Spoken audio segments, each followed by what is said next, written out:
2025, pinaka-hype at pinaka-trending na scooter sa atin sa Pilipinas ngayon. Best 300cc scooter, walang iba ang ating Honda ADB 350 at ang latest 2025 Yamaha X-Max 300. 306,000 ang presyo ng ating ADB 350 at 311,000 naman ang presyo ng X-Max 300 2025. At marami nga nahihirapang pumili dahil parehong maporma, parehong Japan quality at syempre premium looks ang dalawang 300cc scooter na to. Well mga idols, depende na rin sa inyong category dahil ang ating X-Max ay maxi style scooter at ang ADB 350 naman ay adventure scooter. O di ba mga idols, kung kayo po ay balak bumili nito at mag-purchase via cash payment man yan or installment, subukan nyo ang ating alagang boyet, maaasahan, legit, at syempre, hindi kayo pababayaan hanggang sa paglabas nyo ng unit, pagkuha nyo ng ORCR, at hindi lang yan, yung mga request natin, especially kung PMS, no? Mga idol, ganyan po ang alagang boyet natin. Syempre, recommendation from our subscriber and follower ay talagang swabe, di ba? Mga idols, itong ating X-Max 300 ay available lamang sa mga Yamaha store at ang Honda naman natin ay available sa mga Honda store na mayroong 3S shop, na wing shop at big bike. So, mas mahirap pong hanapin ang ADB 350 mga idol. Ano? Kasi ang Yamaha X-Max 300, mabibili mo yan sa lahat ng Yamaha store. Si Honda ADB 350, pili lamang yung mga store nila. Mga wing shop lang at big bike. And syempre, pagdating sa looks ng ating Yamaha X-Max 300, ay talaga naman napaka-modern din. X-Design front face, ano? Well, pagdating naman po sa ating ADB 350, aba, iba naman ang datingan nito. Maskulado, brusko ang datingan nito mga idol. Dahil syempre, adventure yung category niya. At ang X-Max naman ay talagang mas maganda to pag mga touring. Yung mga malayuang rides, ano. Halimbawa, Manila to Ilocos, talagang relax na relax ka dyan dahil maganda yung riding position at yung inyong upuan. Napakalaki at talagang komportable. Mga just naman sa ating ADB 350, again, kung meron kang mga other road trip, no, gaya ng mga small trail, pwedeng-pwede itong ating ADB 350. Ang engine type nito ay may total displacement 329.7cc at yan po ay single cylinder, 4-valve, single overhead camshaft. At meron tong total max power na 29 HP at maximum na arangkada o torque na may total naman ng 31.8 Newton meters. Ang kanyang bore by stroke 77 by 70.8 mm at ang kanyang compression ratio 10.5 by 1. Makikita natin talagang malaki ang difference pagdating sa engine performance ng Honda ADB 350. Mas malakas siya mga idol dahil ang ating X-Max 300 ay meron namang engine type 292cc ang kanyang actual displacement at yan din po ay merong single cylinder, single overhead camshaft, 4 valves, liquid cool, fuel injected at meron tong CVT transmission. Ang max power naman ito 28 HP at sa arangkada naman may total na 29 Newton meters na arangkada. No? Mabilis na rin yan. And syempre, pagdating sa ating pinaka-bore by stroke, may sukat naman ito 70 by 75.9 mm at ang kanyang compression ratio naman 10.9 by 1. And i-check naman natin ang chassis ng ADB 350. Aba, ibang klase ito. 37mm Showa brand. Upside down or inverted forks. Gold anodized color pa yan. Talagang maporma. Takaw pansin yung kanyang pinaka-suspension sa front sa ating ADB 350 mga idol. At syempre mataba yan. Saka ang Showa brand po ay Japan brand po yan. Talagang upspec tayo dito. And sa likuran naman, ibang klase din. Showa brand, dual shock absorber heavy duty at yan din po ay merong sub-tank. Preload adjustable, kaya talagang maganda ang handling natin dito. And sa ating mga natulungan nating subscriber, napakadami na nila at talagang ina-enjoy nila tong bagong ADB 350. Sabi nila napakasulit daw ng kanyang suspension at maganda ang bounce. And pagdating naman sa ating X-Max 300, eto mga idol, KYB brand naman ito. That's another Japanese brand mga idol, ng KYB suspension. Quality din yan. At ang ginamit sa harapan ay telescopic forks naman. So, sa difference nila ay kakaiba din. Siyempre, dual shock absorber sa likuran, pero ito walang sub-tank at preload adjustable din.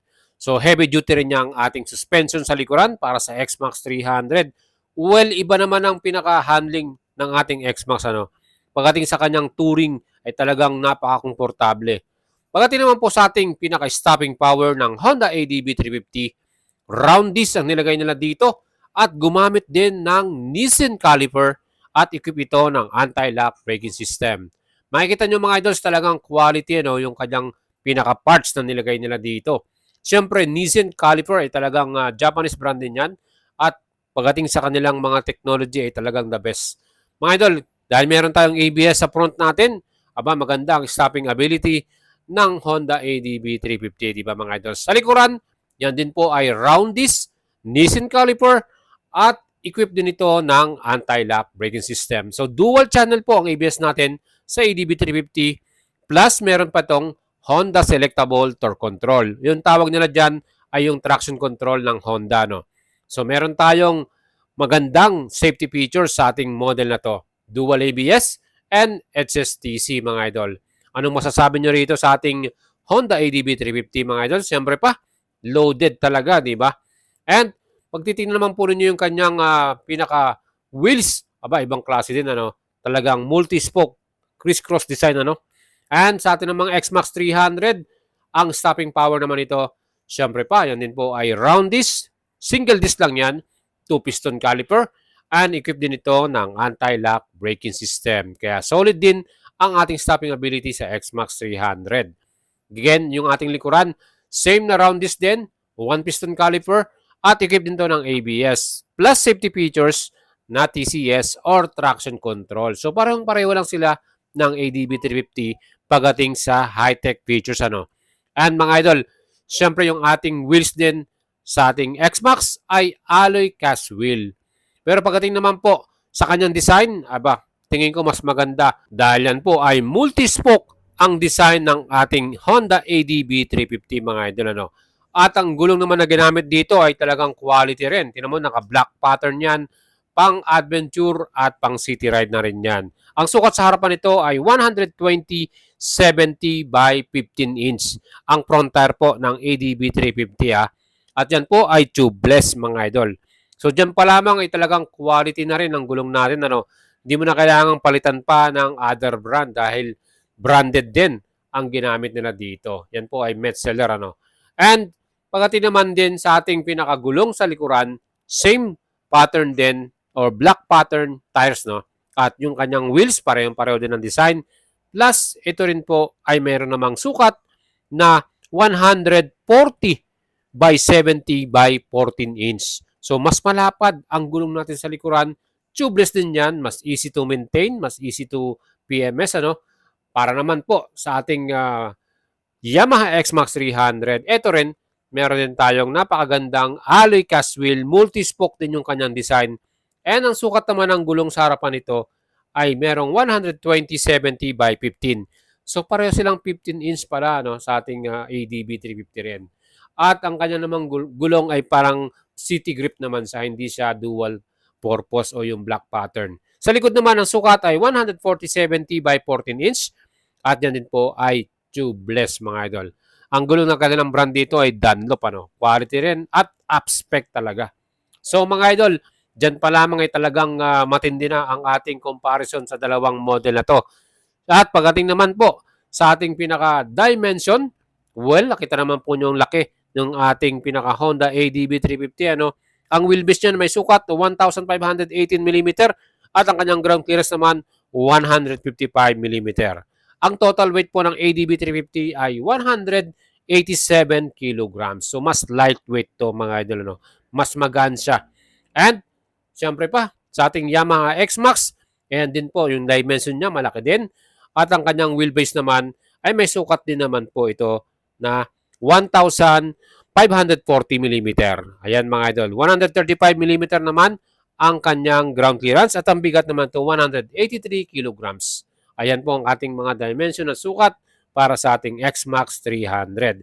Ang seat height naman ng ating Yamaha X-Max ay 795mm, mga idol. Same lang din sila ng bagong Honda ADB 350, 795mm. At kung bubuksan mo naman ang ating pinaka-fuel cap para sa Honda ADB 350, andyan sa may baba ng kanyang keyless fob. Ayan. So pag inopen mo yan, mabubuksan mo na dyan, tatanggalin mo na yung pinaka-cap niya.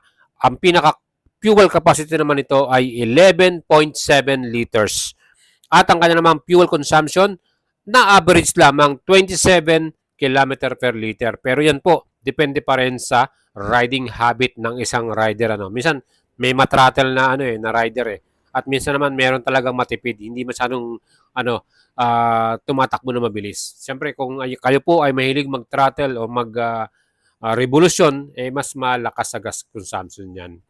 And siyempre mga idol, pagdating naman po sa ating upuan, talagang maganda rin at quality ang ating ADB 350. Two-tone ng kanyang color with premium stitches na rin mga idol at maganda rin yung design niya, makapal yung foam.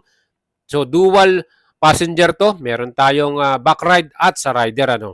Again, meron tayong mga nakausap, komportable din ang upuan ng ating ADB 350 kahit meron tayong passenger mga idol. 795mm ang sukat niyan. I-open naman natin yung kanyang luggage compartment para sa ADB 350. Iyan pong kagandahan dito. Sinukat natin to, dalawang helmet, kasya po dyan sa kanyang compartment. Talagang sobrang massive, sobrang laki nito.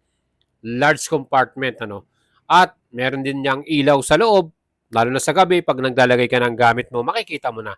So may mga tools din tayong kasama dito at makikita mo rin yung mga gamit natin dahil LED lights yung nilagay nila dyan. At sigurado ako kahit di ka na maglagay ng top box, may marami ka na madadalang mga personal belongings mo dahil ang laki ng kanyang luggage. Moving on, tingnan naman natin ang upuan ng Yamaha X-Max 300. Dito siya medyo lumamang sobrang kapal talaga. Kaya nga sabi ko sa inyo, perfecto sa mga malayuang rides dahil sobrang komportable at hindi hasakit yung puwet mo kagad dito. Ang kapal ng foam niya, At syempre kahit meron tayong passenger, talagang enjoy na enjoy din. Sa kanya namang pinaka-compartment, ang laki din at meron din tong LED light sa loob. Marami rin tayo madadalang mga personal belongings natin. Kaya advantage talaga tong mga ganitong klaseng model. Hindi ka na kailangan magdala pa ng iba pang gamit dahil doon pala sa compartment ay sobrang laki na. Manually adjustable naman ang windscreen ng Honda ADB 350. So meron siyang 3-step ata ito or 4-step na pwede mong i-adjust manually. Ngayong 2025, binago naman ng Yamaha. Ginawa na lang electronic adjustable ang kanilang windscreen para sa X-Max 300. Siyempre, smart keyless system na rin ang Honda ADB 350. Mas convenient. Same din sa ating X-Max 300. Nakakiles na rin yan. At ang fuel capacity naman ng X-Max 300 ay 13.2 liters at average naman ito pwede rin umabot ng 28 to 30 km per liter. Depende pa rin sa rider yan.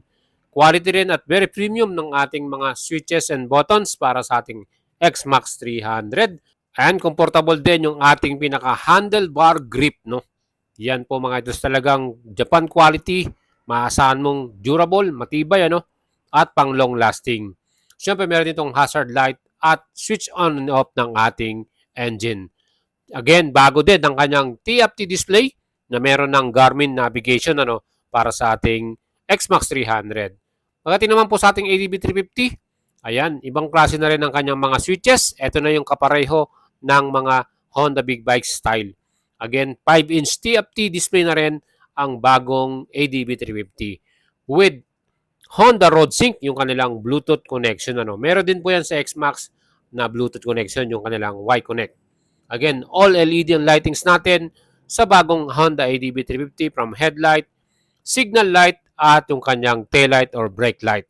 LED po lahat yan at napaka-premium ng kanyang design at style. Well, depende na rin sa tumitingin yan mga idol kung sino yung pinaka-pogi, pinaka-gwapo sa inyong style at mas pipiliin ninyo.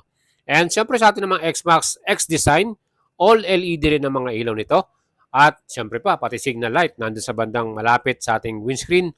Sa likod naman, yung taillight natin ay LED rin. Talagang napakalinaw at syempre kitang-kita mo kagad, very visible kagad dyan. Overall mga idols, anong masasabi nyo sa ating Honda ADB 350? Marami pa rin po talaga nagpapareserve sa atin dito at gustong bumili. As of now, ang ating update talagang very limited pa rin ang units niyan. Hot cake pa rin ito or trending. Same sa ating Yamaha X-Max 300.